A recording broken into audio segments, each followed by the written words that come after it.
सबसे पहले welcome decisions जो ऑनरेबल हाई कोर्ट ने जो वेरिफिकेशन के बारे में जो हमारी पार्टी की हर हमेशा डिमांड रही है पुलिस वेरिफिकेशन के बारे में एक डिसीजन जो आ गया हाई कोर्ट, पहले हम वेलकम उसका करते हैं। बाकी 35A और 370 हर हमेशा हमारी पार्टी के मंशूर में था, मंशूर में है, मंशूर में रहेगा। हमने माजी में भी असेंबली में उसकी बात की है और इंशाल्लाह आने वाले जो सेशन है उसमें हमारे कायद सजाद साहब उसकी बात करेंगे। तो उसे उस वक्त रिलीज़ किया गया। तो मैं क्योंकि एक ड्रामे के बारे में एक जो फेक हीरो उसका जो उसको लक़ब दिया गया है फेक हीरो का, वो किरदार निभाने के लिए बाहर इलेक्शंस में आ गए। इंजीनियर रशीद साहब रिलीज़ हो गए जेल से, जब रिलीज़ हो यहाँ आ गए थे तो उसके बाद उन्हें अपना किरदार जो उन्होंने निभाया बखूबी अपने पार्लियामेंट में अपना असेंबली में किरदार एक निभाया, लेकिन कामयाब नहीं हो गए। लोगों को जो पता लगा था अब तक लोगों का क्या हाल है।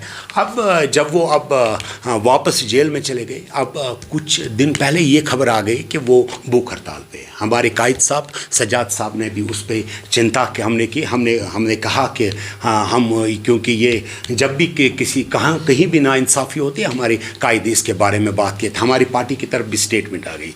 लेकिन जब इंजीनियर रशीद साहब पार्लियामेंट में आ गए तो हमें कहीं नहीं लगा कि वो जेल से आ गए। हमें 100% ये श्योरिटी है कि इसे किसी होटल से ला गया। इंशाल्लाह तंदुरुस्त लग रहे थे, बात उन्होंने की, लेकिन जो बात उन्होंने कश्मीर रिजोल्यूशन की बात की, जो उन्होंने राजशुमारी की बात की, जो उन्होंने बार बार यहाँ कश्मीरियों को पता नहीं कितने 100 बच्चों को यहाँ FIR लगा है, जो इन इमोशनली लोगों को सड़कों पे चलाने की बात हो गई या कहीं भी जो उनने लोगों के साथ इमोशनल ब्लैकमेल की।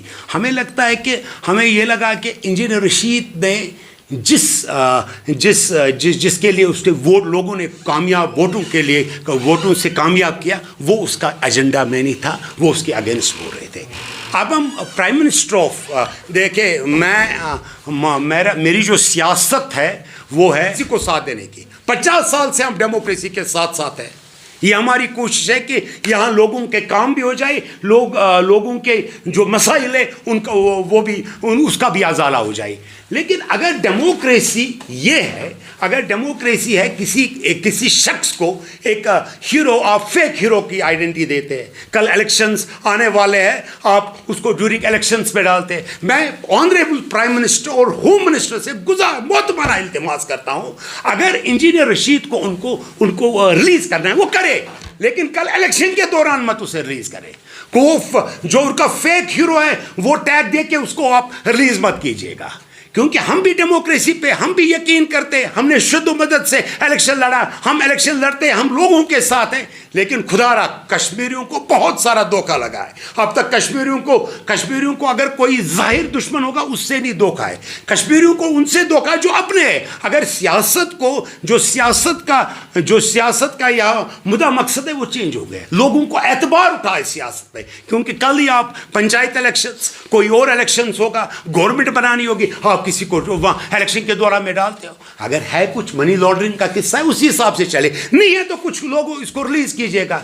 अब ये क्योंकि ड्रामा खत्म हो गया, लोग जानते हैं मसला क्या है। तो मेरे ख्याल में मैं एक बार और कहता हूँ, मैं उन जो ताकतवर उसके पीछे उनको भी कहना चाहता हूँ, यहाँ की सियासत के साथ प्लीज़, यहाँ की सियासत के साथ खेले। यहाँ हम जो देनादार सियासत, जो हम ये ग्रास रूट सियासत करते, हमें वो करने दीजिए, वरना लोगों को एतबार यहाँ सियासत। हमें ये पूरा लगता है मुसलसल कोई डील हुई है, डील के वजह से वो बाहर आ रहे हैं और अंदर जा रहे हैं।